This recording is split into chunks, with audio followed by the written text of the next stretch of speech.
Now it's time to integrate our proof of existence palette into our runtime.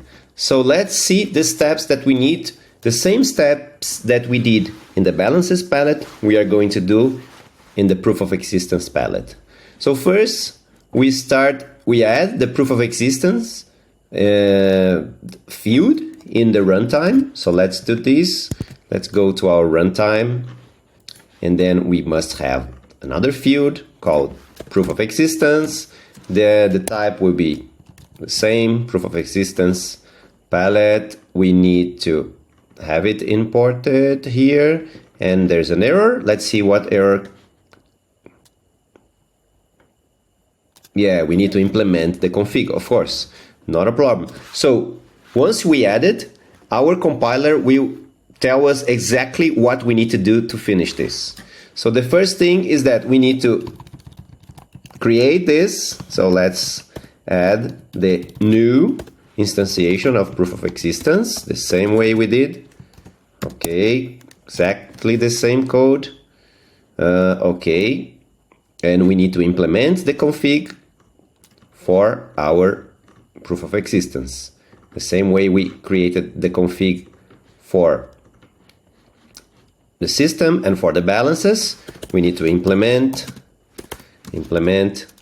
proof of existence config and account ID. We don't need, because we can inherit.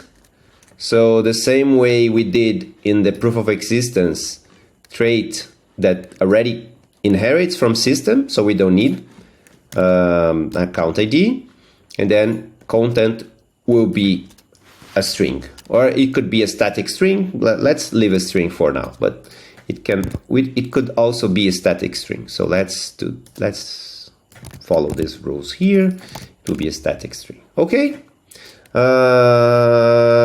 it's here, everything is working. If I try to run it, it will run, but it's not doing everything.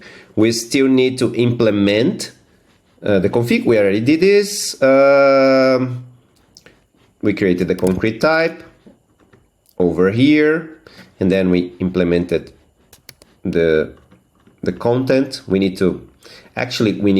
Let's do the same. Let's do similar to what we did here.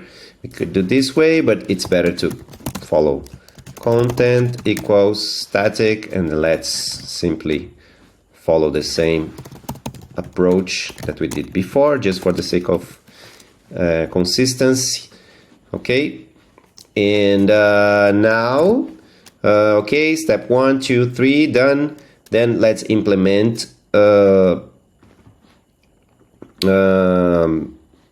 our runtime call. So let's add proof of existence to our runtime call. So let's copy this. And where are our runtime calls? The same goes, but we just added it.